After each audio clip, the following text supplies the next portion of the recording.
بسم الله الرحمن الرحيم نون والقلم وما يسطرون ما أنت بنعمة ربك بمجنون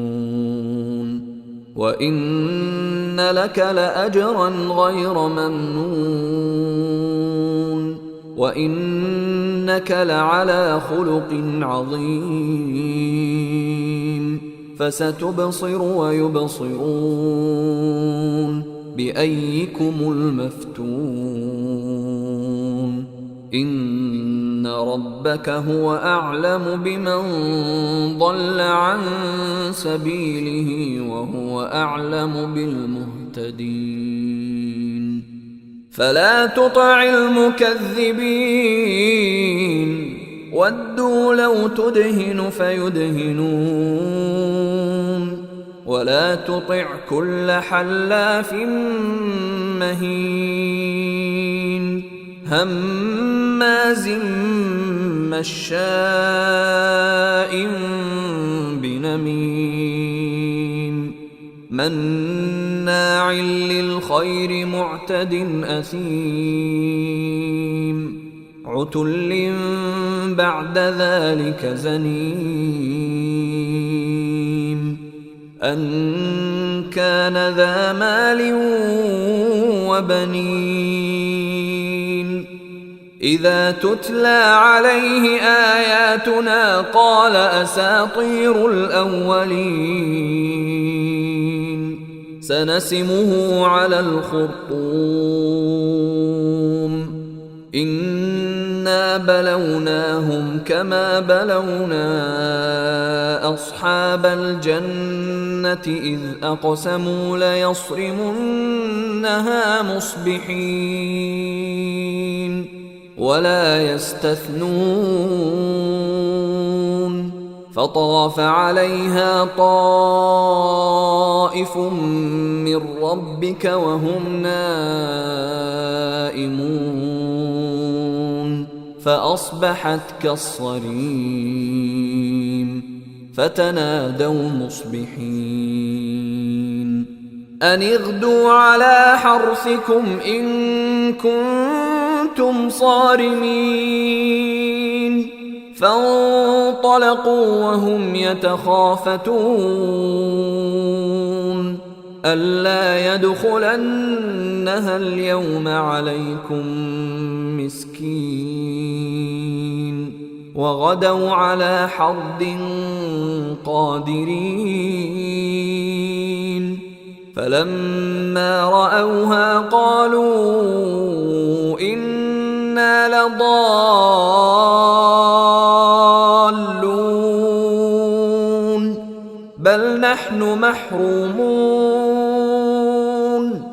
قال أوسطهم ألم أقل لكم لولا تسبحون قالوا سبحان ربنا إنا كنا ظالمين فأقبل بعضهم على بعض يتلاومون قالوا يا ويلنا إنا كنا طاغين عسى ربنا أن يبدلنا خيرا منها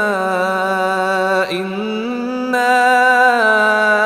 إلى ربنا راغبون كذلك العذاب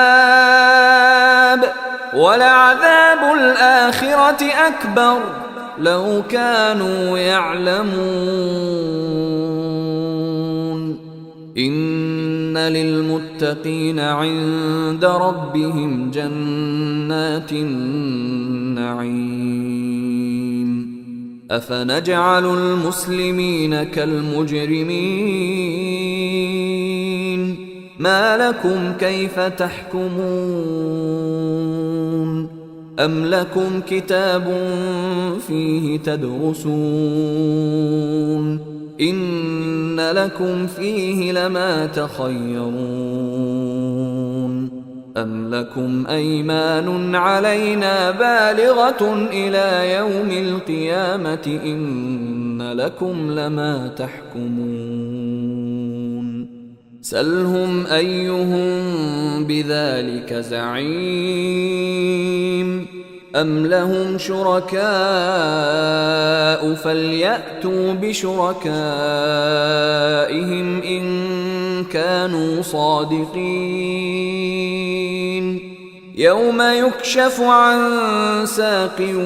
ويدعون إلى السجود فلا يستطيعون